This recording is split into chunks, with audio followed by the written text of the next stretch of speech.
I'm so excited. Thank you for having me. In person. Hey, I'm Lauren Wampa. I'll be your host for today. We're in this beautiful space. Shout out to the space. Shout out to the whole entire team for putting this together. This is incredible. I'm really excited for all the amazing talks that we're going to have today. We're talking about metamorphosis. I looked it up. It's like there's some Greek origins there about changing and transformation. That's right. Tell us a little bit more about like what to expect today. Yeah, I mean, today is a really sort of like interesting agenda in that we're talking about all of the things that are relevant in tech and how startups are trying to figure out ways to adapt in the current sort of market climate. We're talking about consumer web or consumer internet, Web 3.0, healthcare tech. All of these sort of conversations from the perspective of Black embryo entrepreneurs trying to build and grow and scale companies in these spaces. Yes. So super excited to have you here. Thank you. You are no stranger to the plug-in and UTC community. It's nice to be here with you in person. Thank you. No, go ahead. I was just going to sort of like throw a question back to you. Like what does metamorphosis mean to you within the context of what this conference is about?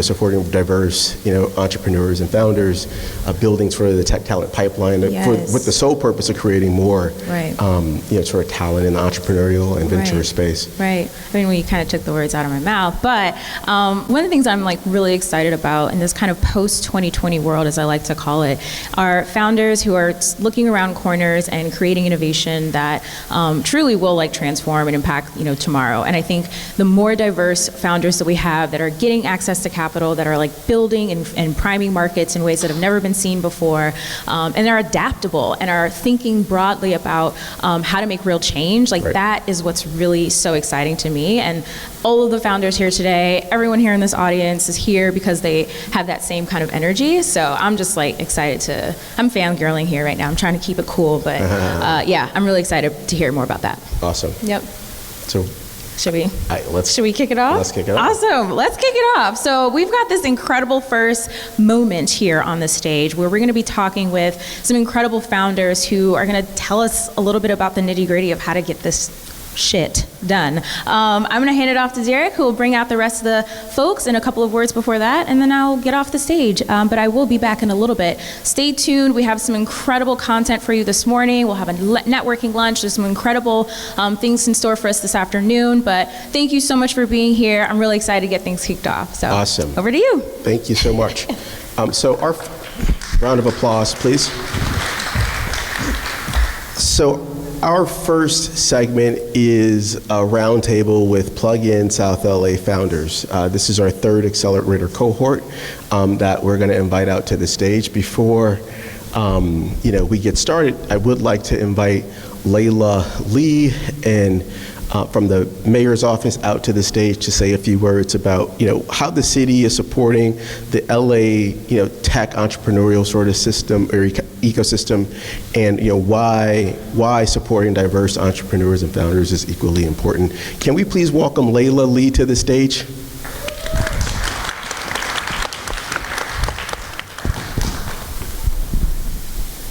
Hi everyone, how are you today? I want to thank first Derek for inviting us here today. My name is Layla Lee. I'm with the mayor's office. I'm the director of economic policy. And I'm always so excited to be part of these events, especially when we're talking about small businesses, entrepreneurs, aspiring entrepreneurs. That's what it's really all about. And the reason is, it's you who really make LA, right? Making LA one of the largest economies in the world. We're talking about the world, right? Top 5. We're talking about, being a mecca of diversity and small businesses and entrepreneurship and innovation, And really, you are the one who strengthens our communities. So that's why, to us, you're more important than you know. Your success, it's so important to the city of LA and all of us. With that, I think it's so important to talk about, and if I may, Derek, a little bit longer before you started this amazing panel. it's always so important to talk about what are really at the center of what an entrepreneur needs. And I've been doing these talks so many times, and I just want to talk about a little bit. Yes, let's talk about resources. And you showing up today, you're early. You should give a great clap of applause for yourselves, because showing up is one of the biggest things. People just don't show up. And we talk about a secret sauce. What makes an entrepreneur succeed? And you see again and again, they show up. That's number one. They show up every time. And number two, they take advantage of everything. They take full advantage. I didn't know when I was an entrepreneur for 15 years that there's 10 business source centers throughout the city that provide. One of them is one of your sponsor here too, as via CDC in South LA. They provide free services, a free business consultant that can support your business. You need a business plan, they can help you. You need to apply for loans, they can help you. Anything you need, they're there for you completely for free, and that's what we do in the city of LA. Another thing we do is work with amazing incubators, right? Like Pledge LA, who's here today. We talk about Lacey, the Los Angeles Clean Tech Incubator. They have incubators that support the growth of your business, and that's what's so great too. And taking advantage of those things is so important. We're also talking about procurement. If you're a business that's looking to get a government contract, start looking into it. There's so many government contracts that are available for you. And once you get, and one of the things that you have to remember, it may take you a little bit of 10 tries to get the government contract, but once you get it, you're in. And once you're in, this is I just met someone who was doing hair during the pandemic. They lost their job. They ended up they decided, I'm going to pivot, because that's what entrepreneurs do. She pivoted, and now she started a sweeping company, got 3 subcontracts from LAWA, the Los Angeles airports, and now she's paying her employees $50 an hour. That's what I'm talking about. That's what's so exciting about being an entrepreneur. You pivot, you make it work. And the last thing that I want to say to you, as minority business owners, there's one extra thing that you need to think about. You need to think about, because everybody else can think about resources and money and those things that everybody else, pivoting and expanding your clientele. But as a minority business owner, you always have to think about what your star is, what's going to keep you going. Because we know that entrepreneurs need to have perseverance and grit and everything else. But for a minority business owner, you need that confidence, right? Because a lot of times with women and minorities, we just don't have that kind of confidence that maybe other people do. So I'll tell you what my confidence was for me. I always ask entrepreneurs, these amazing entrepreneurs, what got you, to get there? And somebody told me, you know what, I know I'm gonna walk into any room and not be the smartest, not be the prettiest, not be the whatever you wanna call it, right? The most richest or whatever. But one thing that will keep me going is the fact that I'm gonna outwork everybody in that room, no matter what. And that kind of gave me the confidence to be like, wow, I love that mindset, right? So I decided I'm gonna keep that mindset as an entrepreneur and always think, you know what, I might not have the money, I might not have anything, but I'm gonna outwork, And that's what you also have to think about. What is it that's gonna allow you to continue on, have that confidence to continue on? And with that, I just wanna leave these words from the mayor. It is the inspiring words that I always like. I think it's phenomenal. I have applied into my life. But he always tells us, reach beyond what you can grasp. Reach beyond what you can grasp. You may feel right now that you can only grasp this much, but always reach way beyond that, and you'll get there. It might not be you, it might be your children or whatever it is, but always reach beyond your grasp. And with that, I really wish you an amazing event throughout the day. Thank you so much. Appreciate you for being here. I'd like to quickly invite out Cody Peterson from Gunderson, one of our accelerator cohort partners. Would love him to say a few words and talk about how you empower entrepreneurs, why this program is important to you, and just give a shout out to the founders and partners in the room. Absolutely, thanks Derek. I'll keep this very short and sweet. At the risk of being a stereotype startup lawyer, I'm already very underdressed for the occasion, but I also want to stay out of the way because the stars of the show are the founders. And so we've supported Plug-in South LA for a couple years. Personally, I just think the founders like those that you're seeing on the stage, those out here, are the future of venture, are the future of entrepreneurship, and the very least we can do is kind of support. And I think, Derek, I know you're busy today. I hope you have a chance to kind of celebrate the day and kind of the community you brought together, and just really proud to do everything we can to help along the way. Generally speaking, I just think LA is a great ecosystem for events like this, for the founders you see on the stage, for organizations like Plug in South LA, Grid 110, Pledge LA, I heard shout out earlier, venture funds like Slauson & Co. I'm probably leaving off of a ton of people that deserve shout outs here, but hope we all can celebrate the day. Derek, congrats, and keep up everything you're doing. If you want semi-free legal advice and see me wandering around, come chat. Always happy to talk to any startup at any stage. You'll see a couple of my colleagues around this afternoon as well, too. So hope everyone has a great day, and thanks again, Derek. Thank you for being a great partner.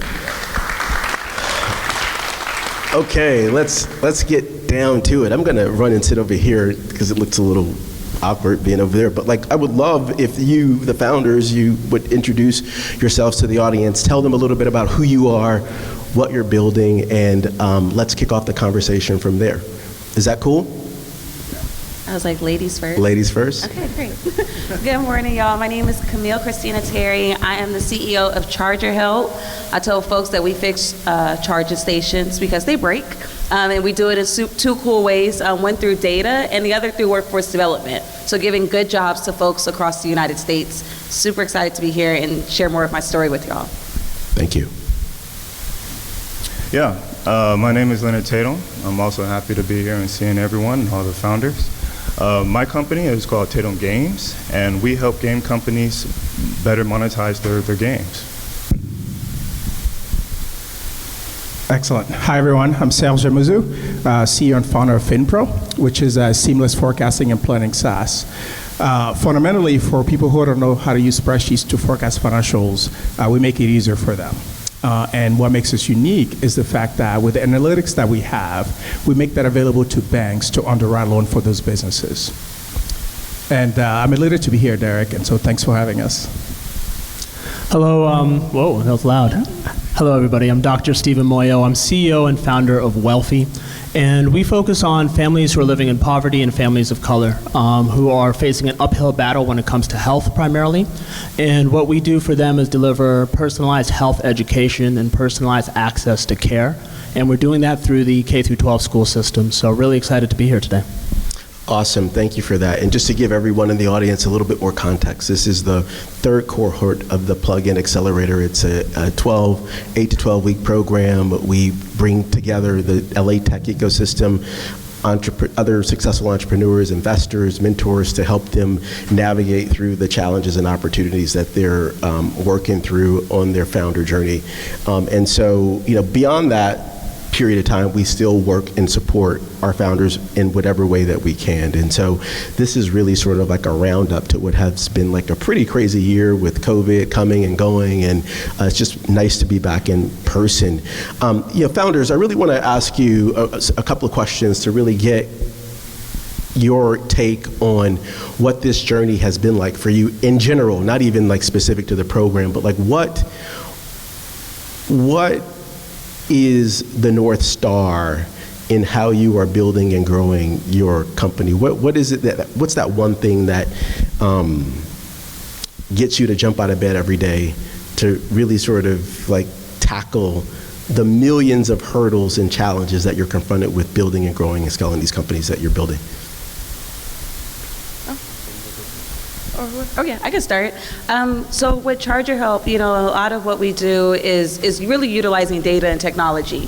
My North Star is that I don't think that technology replaces jobs. I think that we can utilize technology in order to bridge gaps to allow folks to properly participate in this new world, right?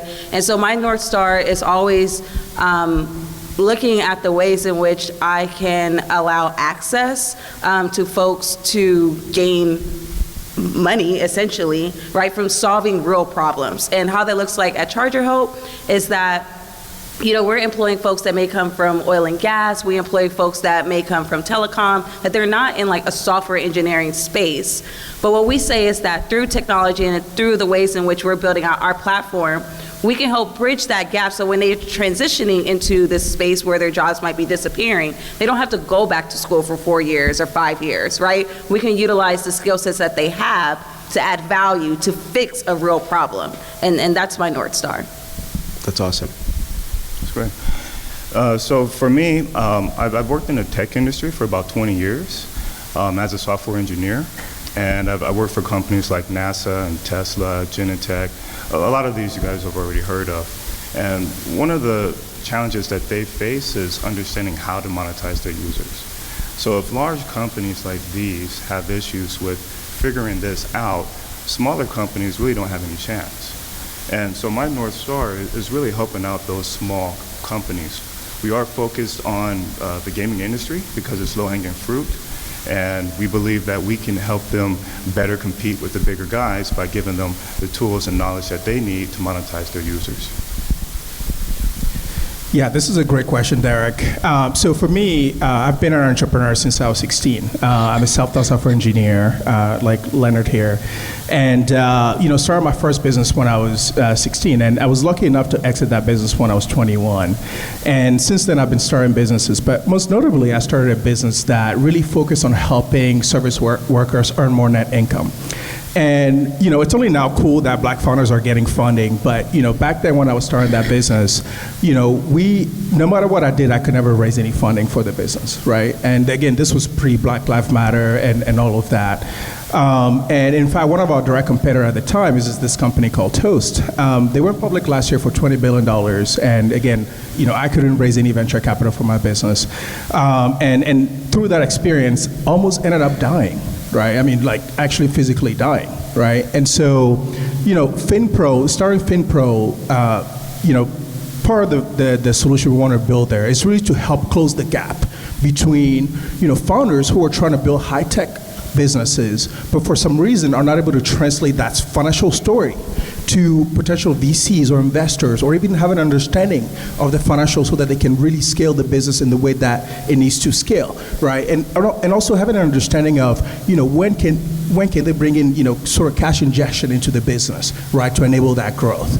And so fundamentally, that's my North Star, really helping close the gap between, traditional founders who are known to start traditional businesses and then to high-tech startups. So that, fundamentally, minority founders such as ourselves can actually build billion-dollar businesses that we're very much capable of doing. Thank you. I think that's really powerful, and I think for me, the reason I started my company Wealthy was to have impact. That has somewhat changed for me, and a couple of years ago, I sort of, spent a weekend thinking about my own personal mission statement. And why I wanted to continue my company given the pandemic and all the things that I was putting in to the company and all the things I was sacrificing for the company as well. And that mission statement for me is creating generational health and wealth for families that look like mine. And it's not just about looks. I'm an immigrant. My family was born, or I was born in Zambia. My mom's from Kenya. But as a Black immigrant in America, our family has overcome a lot of inequities. Health, financial, you can kind of go down the list of barriers that are in front of immigrant families. And having the platform that I have now to stand on, I had a choice, which was to thrive myself and continue to sort of exist in the platform that my parents had built for me, or to try to build something that could help families like mine really go from what I call survival mode into thriving. So that's my North Star. I get up every morning to try to build that platform for other people. Because my parents built one for me, and I think that's what I'm here to do. That's great. I mean, look, there's so many different things that we can talk about today, and we only have so much time. I think the businesses that you guys have built are incredible. They all, sort of start from where your core passions are, and you are all trying to solve some pretty big problems. What is the, a lot has happened over the past year and a half. I think, when we started talking about Black founders in 2015 and like why we should be rallying city and partners to support them, people kind of looked at me like I was crazy. Like, why would we pursue this as an agenda item? Black business owners, entrepreneurs, Latino entrepreneurs, like, why is that important? Today, it's a 180-degree sort of shift. Now the entire country is talking about supporting Black entrepreneurs and Black founders. What has, kind of the past year meant for you and your businesses as founders? What impact has this sort of like new movement had on how you sort of think about your business and company? Has it helped you? Has it hindered you? Is the interest real? Is it greenwashing? Is it authentic, inauthentic in terms of what you feel in some of the conversations you're having with investors, partners, or just stakeholders in the ecosystems that you're building? That's a lot, but like if you can kind of like consolidate some interesting points there, it'd be great to understand where you guys are in your journey, given the background in which we're building companies. Yeah, I'll hop in. I think being an entrepreneur is a roller coaster, and I think this past year for Wealthy and my company has been a roller coaster. The highs have been, the veil has lifted over the past few years when you talk about funding black founders and supporting black and minority entrepreneurs. There's a social consciousness that is awake now about having to fix this problem, which is great. That means that some barriers are knocked down. For us in particular, right now is a really monumental time because there's a merging of public health and public education where organizations or large entities like Medicaid are having to now deliver services in schools. That's a really impactful moment for families who don't have access to healthcare because now they can access it through schools. So taking advantages of moments like this is integral for us. The way that we're able to do that is because of the programs that are spinning up that focus specifically on black founders, programs and grants and funding that focuses specifically on black women founders, which is one of my co-founders. And I think that has made access to early capital really fantastic. The downs, however, and I'll speak clearly and plainly about those, is that it's still out here, it's still really tough to raise funding as a black founder. And I'm not talking about, the $300 billion that Adam Newman got or whatever. I'm talking about me stepping into a room, having checked off certain boxes that I know other founders haven't checked off and they're raising. Now, I'll still do my due diligence. I'll still, show up the way I need to show up. But I think there's two sides of the coin, and we need to be, or at least I need to be, aware of both, but really count my wins, count my blessings.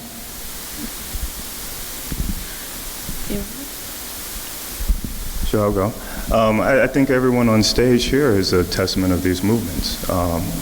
So it's really great to feel supported, and it's really great to have these conversations about encouraging black founders and also giving them the tools and resources they need to move to the next level.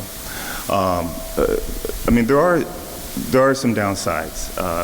As you already mentioned, sometimes it becomes a talking point. There is some optimism, but you have to have sort of grounded optimism. You have to know who are the serious people and who are the ones that are just sort of making these sort of political statements just for their own agendas.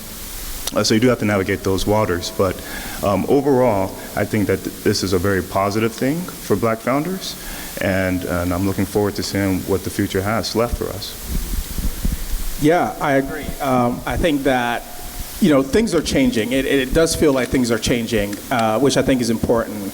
I think for us, one of the VCs that backed us, happened to be a VC I've known for a while. And I think, this wave probably contributed to them investing in us, right? Because it was a matter of, I've known you for a while, and we're having this conversation. Are you really not going to invest, right? After all you've seen me go through or experience building previous businesses, and so I think there's credit or benefits to that movement leading to us getting this funding now, right?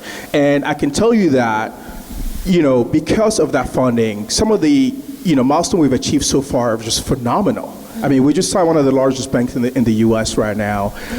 We're talking to two other banks as well. We have over 120 companies on our platform. And we even became a MasterCard Star Path company. And I think, these were all... MasterCard BAT company. I like Yes. the sound of that. Okay. That's awesome. Congratulations. Thank you. And I think these are all, these achievements are all a testament to the fact that these VCs actually wrote the check, right? But to Leonard's point, while all of that positive all those positivities are occurring, it's still very hard for a Black founder to raise, right? You may have a target, but it may be harder to actually reach that target, right? And so, I think we still are a ways away from, a Black founder going into a room and saying, look, I have this great idea. We think we're going to be a $1 billion business. We're raising $20 million. I mean, that's a bit of an exaggeration, but, we're raising $20 million. And a VC just saying, okay, sounds good, let's go, right? I think we're still a ways from that, but I definitely do think that there are shifts happening. And I think, and I hope that they're here to stay, and it seems like they are here to stay. Camille, I want you to sort of respond, but I just to piggyback on what Serge said. The counter argument, though, is also this increase in funding specifically for Black entrepreneurs. So here you are saying it's a challenge to raise capital, but there's been so much money raised to invest in Black and brown founders. So I'm just. And we're still not getting. No, sure, I get it. Oh, that Camille, about, you can kind of address that. Oh, yeah. But I just really want to kind of throw that out there.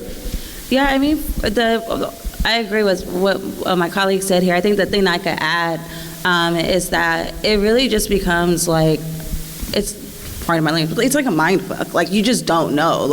I don't know if I would have raised 2 times more if I was a white male. I don't know if it's my business model or it's because I'm a Black woman. And so and even as entrepreneurs, so much of what we do is can be so mental that I try not to think too much about it. And one of the biggest shifts we did, we've raised almost, I think, 7 or 8 million of capital and currently going out to our A right now. And even our bridge, was. That's awesome. Just pause and give her some love. Well, but I guess what I will applaud for is more so that we've doubled revenue, or month over month, right? Because I don't at least for us, I want to get to a place where I don't have to raise capital, that we have enough money coming in every month that I can give a solid, goodbye to these investors. So I'm really proud of the revenue that we built. But what I will say is what we did focus on, because when we went out to raise our bridge, a lot of those folks that were very excited about workforce development or excited about certain things were the same investors asking me to cut my workers' pay in half, or asking me if it's okay if I just let go of the technicians and just focused on the product. Those are the same investors that were so gung-ho about that. And it just got to a place where it was okay, I'm not gonna worry about that. I'm just gonna worry about our numbers. And so we just really doubled down on understanding my margins, understanding, where my cost was, where I could push up in pricing, and really going back to business fundamentals. And to me, it was well, that just makes a good business, and I can focus and change that. And so if someone doesn't want to invest in a company that has grown significantly, we will almost do $2 million in revenue this year. If they don't want to invest in that, then you're not the type of investor I want to deal with. And so that's kind of how I've been processing it. But it can mess with your head, because you really just don't know if people are treating you differently. And most of the time, sometimes they are. But then it's what are you supposed to do about that? Well, that's right. But that's a really good point, because, the reality is for entrepreneurs in general, it's hard. Yeah. It's hard. Building and growing a company and going out to fundraise against that company is hard for anybody, no matter what your color is. But we know that there are nuances in this process. And I think your point is right. Don't get caught up into it. Because you're just going to go crazy trying to figure out, what someone's motivation. Were they racist just now? I think so. That's right. And I will just say that, for Black founders, you just have an added layer that you have to deal with, right? Mm-hmm. Sure, it's hard for everyone, but now you have to start thinking, okay, how do I confirm or prove my eligibility to even be doing this, right? And I think that it's not contributing to our mental health in a positive way, right? And so being able to detach yourself from that, where you can have the maturity, sort of harping on what you said, Camille, in terms of saying, look, I think this is what I need to focus on, and I'm going to stick to that, right? The funds who are going to fund us will fund us, right? And in fact, just to give a quick anecdote here, the funds that actually invested in us weren't the one who were send us all your due diligence, let's really dive deep in there, right? They really believe in what we're doing. They see what we're doing and the traction we've shown them, and then there's let's go, right? And I think fundamentally you have to remember that if VCs are or if you feel like you've been, I'm not sure what the word is, turn around and back and forth, having the maturity to say, okay, I need my focus here, and we're going to stick to that.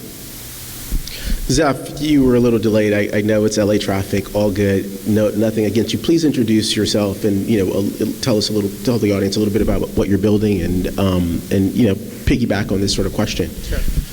Thanks, Derek. And my name is Zeph. Again, I apologize. It was LA traffic and parking. I didn't realize. But my name is Zeph, and founder of Be a Maker Club. We're building an app called Magic Cat, which lets you design three-dimensional objects with your phone camera. And normally, in order to do three-dimensional objects, you use CAD software. We're primarily focused on helping people get started in 3D printing. That's been our focus. My take on this question is slightly different. I'm an educator. I come from the area of trying to help people get started, learn properly. And I went to a couple of conferences, interacted with Silicon Valley investors, and I got told very clearly that my business model was a problem. Trying to help people is not necessarily why VCs invest money, which I get. So I was told, why don't you look at this like butts and seats, get lots of kids in and get them out, right? And I said, well, but that's not what we do. We're trying to empower the kids to learn how to make, and meeting them where they want to learn is important for us. And it's like, well, where's the money in that? How's that going to work? And I completely understand that. And so we're trying to rise up to that challenge by actually building technology in order to meet that business model. And so I'm sort of very clear as to why somebody is not going to give me that money up front. And so I don't, to your point a little bit, I'm not thinking more about who I am. I'm just like, well, okay, people are not going to invest in this business model. So I'm going to come up with technology that they want to invest in. And so that's been my take. And that part has been a massive struggle. I'm not a trained technologist. I didn't go to school for computer technology. I'm an educator and designer. And so and the technology that we're trying to build is not out there. I mean, the more established companies that are doing work in the space focus exclusively on engineering, and that's a very high barrier to entry, both to get into the space as a business, but also for anyone trying to learn that technology. And so we're trying to circumvent that with a sort of a human technology hybrid model. That's awesome. Did you want to say something, Leonard, to that? Or Dr. Stephen Moyo, did you want to add anything to? Okay, great. What would you all sort of tell the founders in the room, that are in the beginning stages of going out to raise capital, hiring a team, trying to solve a problem? Like, what advice do you have for them? What are some of the things that you might do differently if you were starting out in this current shaky market environment for startups? Yeah, I'll hop in there. I think when I started my company, there was a lot of advice I got around North Star, vision, and mission, which I think are critical, really important, is what keeps you going day to day to day. The advice I wish I would have gotten is keep your mission, but sit down for a month, 2 months, and business fundamentals of like bang out your financials, right? Because at the end of the day, when you pitch an investor or you go for somebody else to give you their money, they'll listen to the first 3 slides of your deck about your mission, your vision, but it's those end slides about how they're going to make money as an investor that are really important to them. And I think it goes to knowing your audience, right? The mission and vision is for you, is for your team, it's for the world out there, but it might not be for some of your investors. For some of them, it might be. But you're going to an investor specifically with an ask and really a mutual agreement that I'm going to go work hard on this mission, and it's going to bring you back multiples on the money that you gave me. And I think just drilling into that piece and being really secure and being able to speak about that early on will make it easier for you to raise money. It also makes it less emotional because it's about the numbers and it's about the facts, right? As opposed to if I lead with my mission and somebody says no, I almost feel like they don't like me as a person or what I'm about. But it really isn't about that if you're speaking to an investor. So that would be the advice I would give somebody is keep the mission, keep that central, keep that core to you, but make sure you have those business fundamentals. I'll step in here. I feel like this is a great question for me in particular because this is my first business. So in a lot of sense, I'm in your shoes where I'm.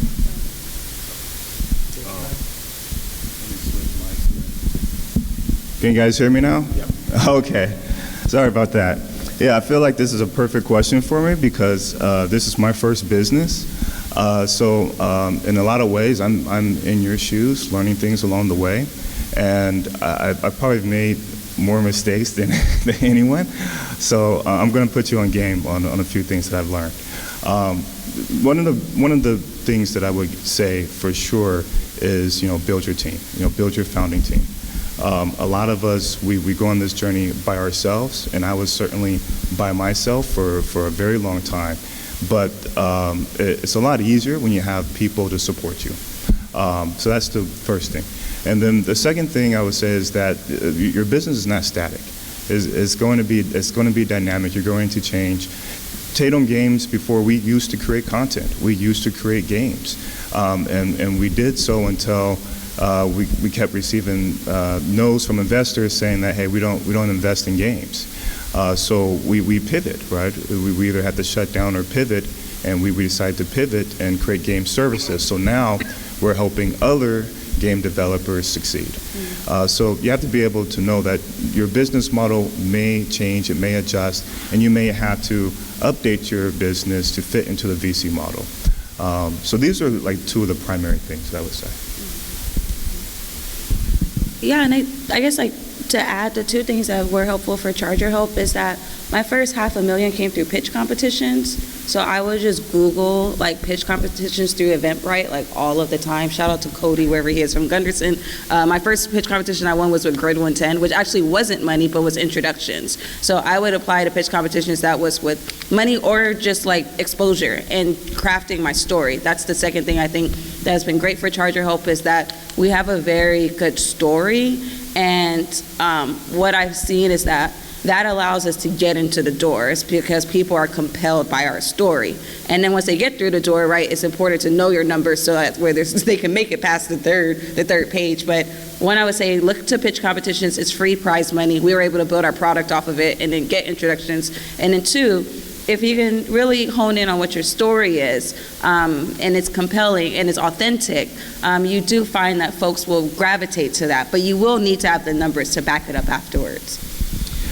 Yeah, I would say it's all about the start, right? Before you start any business, it's about doing research. Who are your customers? Understanding the problem that you're solving, and really talking to customers because you may have an idea, and you may just have your own biases. For that idea, right? But unless you actually talk to someone, you just will not have the data point to be able to even create a solution that other people will want to use. So it's all about the start, doing research and understanding the market. And then from there, once you've gathered enough data through that research, and you start talking to, say, investors, your conversation will actually be solid because you have fundamentals that you need in order to be in those rooms having those conversations. And so, like my colleagues here said, things will change along the way. But by having a solid fundamental, it actually allows you to pivot very easily and quickly because you know what you already know, right? Because you've been in the trenches. And then I would say, when it comes to bringing on teammates, et cetera, similarly, you need to know what roles you want to bring them in for, right? And I think the only thing I would say, probably because I've had this experience, this being my second true tech company, a lot of people get enamored with the co-founder title, so spend as much time as possible bringing on people who can actually really help you move the business forward.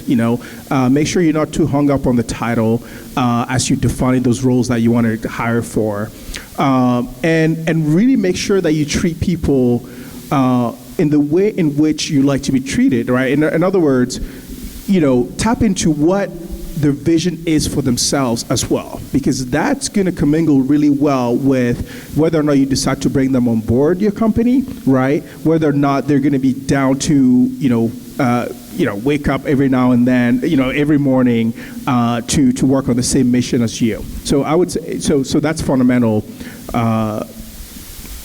when bringing on teams and chatting with investors. I'd second all of that, but I think the one big thing that I really discovered is that I needed to almost discover what my own weaknesses were, because I think entrepreneurs are driven by passion, and sometimes you tend to get a little bit big-headed about it. And so participating in different accelerator cohorts and just talking to a lot of people with a lot of humility has really highlighted to me what I don't know.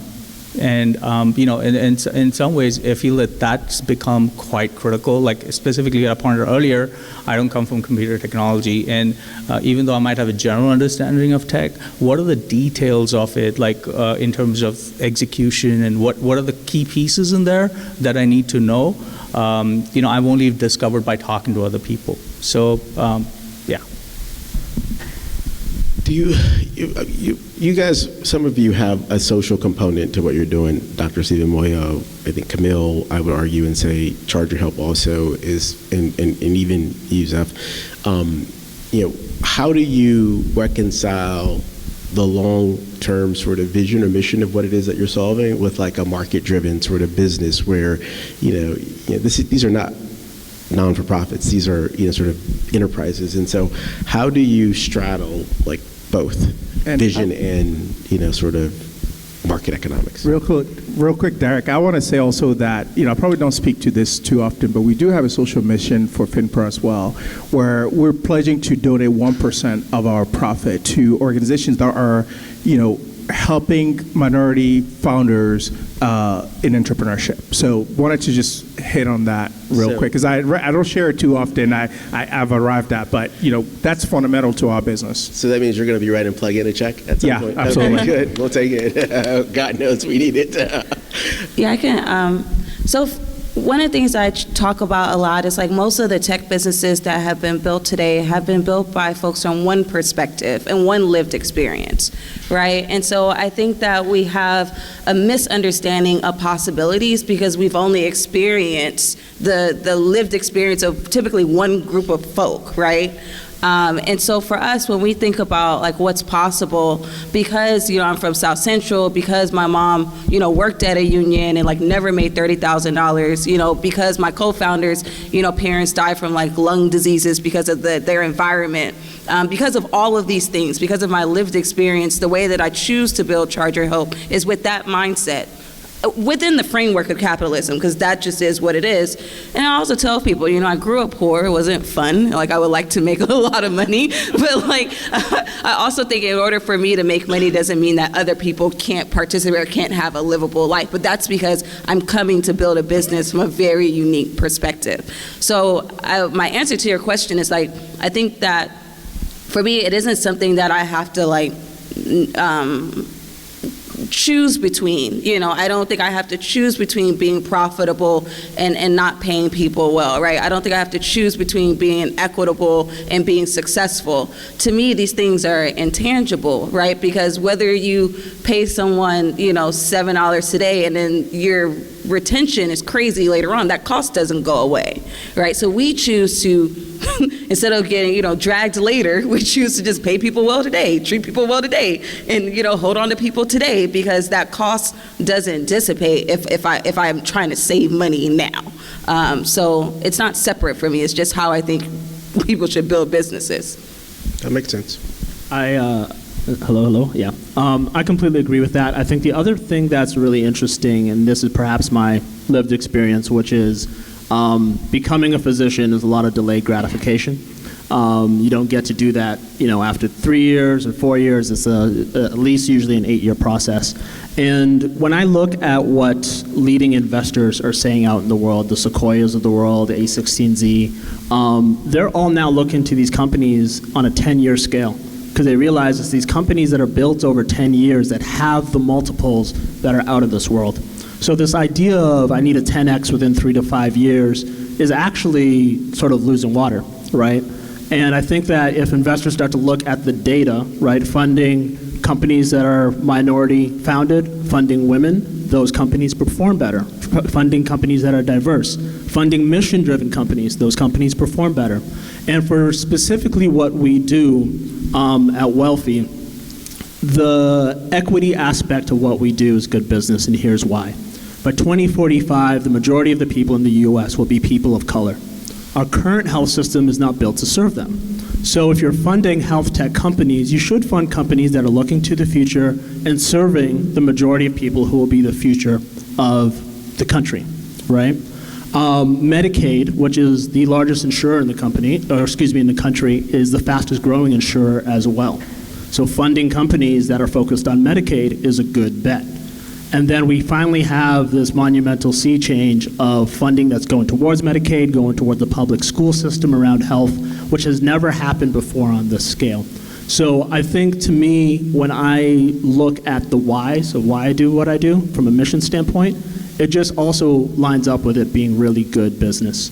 And I think that people looking past that 3 to 5, 10x multiple and realizing the current and sea change of what's happening, I think socially it's a really important aspect of our business, and aligning with that is really key. Thank you for that. As we sort of wrap up, I just want to say kudos to all of you for what you're doing, the work you put into your companies, and the successes that you've had, on this journey. What is one thing you would call out to folks in the audience? Like, where do you need help?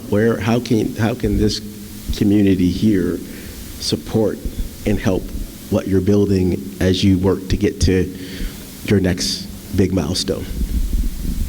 I was like, I have a Series A that I am currently taking meetings for. We are opening up a $10 million Series A. We can do more if we get oversubscribed on that, but happy to take conversations for folks investors that you think are ready to go on a long journey.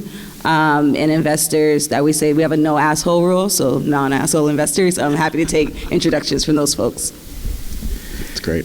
Yeah, I would say, when I started FinPro, I fundamentally arrived at a conclusion that at one point we're going to be printing money because we're going to be helping businesses print money.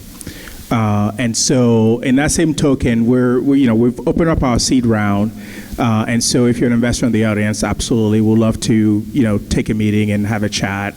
Already in due diligence with a couple of funds, so we'll, can share more about that offline as well. Yeah, I'll go next. Like everyone here, also raising. I'm doing my seed round. But one of the things that I would like to add is that, something that you can do is run your business, because a lot of you are founders just like us, but also be willing and take the time to help other founders out. I think you'll find that will be very rewarding, and that good karma will come back to you. Yeah, I would love to get introductions to people in LAUSD and nonprofits that are serving youth for job training, because that's what we're focused on. The 3D printer is the new age sewing machine. So I don't know how many folks grew up with sewing machines at home, but it is the tool for grassroots innovation, entrepreneurship, and software needs hardware. I mean, you're going to sit in a car, which is a physical object, so you would program it, but somebody still needs to make that car, and that's what we're going to be doing. So. Thank you all. Whoa. Oh, I'm sorry. Well, I just got the time is up, so go ahead. I'm sorry. I'll be quick about this. I do believe network is net worth, so my ask is immediate. I'll be outside. I'll be here all day. Please come up, say hi, introduce yourself. If not to benefit Wealthy and the wonderful mission we're doing, benefit our larger network, because we are in these types of communities with these types of companies, in schools helping kids, and what you're doing can help those kids. Thank you. Thank you. Let's give them a round of applause and to success.